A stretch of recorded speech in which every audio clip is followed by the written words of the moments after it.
Viewers কি অবস্থা আপনাদের সবার? আই হোপ সবাই ভালো আছেন, সুস্থ আছেন। তো ভিউয়ার্স আজকে কিন্তু আবারও আর কি আপনাদের সামনে চলে আসছি নতুন একটা শর্টস ভিডিও নিয়ে। আর কি অনেক দিন ধরে কোনো ভিডিও আপলোড করা হইতাছিল না, যার কারণে আর কি আজকে একটু আপনাদেরকে দেখাই যে এম খান সাথের হালচাল আর কি বর্তমানে কেমন আছে আর কি। এই পর্যন্ত আর কি আপাতত করা হয়েছে, সামনে আরও কাজ করা হইব। তো এটা হচ্ছে সাইড বডি, এম খানের সাইড বডি, আর এটা হচ্ছে ব্যাক সাইড। এম খান লম্বায় হচ্ছে গিয়ে আপনার 6 ফুট প্লাস, 6 ফুট প্লাস বলা যায়। আর প্রস্থ আছে কি আপনার 1.5 ফুটের কাছাকাছি। এই যে এক সাইডের বডি কাটা হয়েছে সম্পূর্ণ, আপনারা কমেন্টে জানান যে ফিনিশিং কেমন হয়েছে।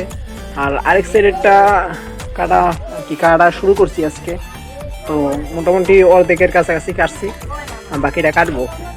আর আরেকটা ভালো কথা, আপনারা হয়তো বা অনেকে আমারে কল দেন, কল দিয়ে সবসময় না পাওয়ার কারণ হইতেছে গিয়ে আমি রানিং এসএসসি পরীক্ষা দিতে আসি, যার কারণে আর কি ফোনটা সবসময় আমার হাতে থাকে না।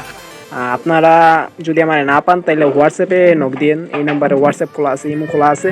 আপনারা ওই জায়গায় নক দিলে আমি রিপ্লাই দিব ইনশাল্লাহ। আর যদি কেউ লঞ্চ কিনতে চান বা বানাতে চান, সেক্ষেত্রে আর কি আমার সাথে যোগাযোগ করতে পারেন। বাই দা ওয়ে, আরেকটা কথা বলতে ভুলেই গেছি যে আমার এম খান হইতেছে গিয়ে আপনার 5mm পিভিসি, যার কারণে আশা করি খুব ভালো শক্তপোক্ত হইব।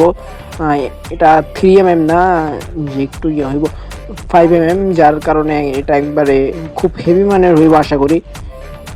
আপনারা হয়তো বা দেখা বুঝতে পারতেছেন যে এটা কী পরিমাণ মোটা। আর সামনে তো দেখবেনই যে কেমন হয়। আর আমার জন্য সবাই দোয়া করবেন যাতে এটা খুব তাড়াতাড়ি আপনাদের সামনে নিয়ে আসতে পারি, সম্পূর্ণরূপে আর কি কমপ্লিট করে যাতে হাজির করতে পারি, সেই দোয়া করবেন। তো আজকের মতো এখানেই বিদায় নিচ্ছি। আসসালামু আলাইকুম।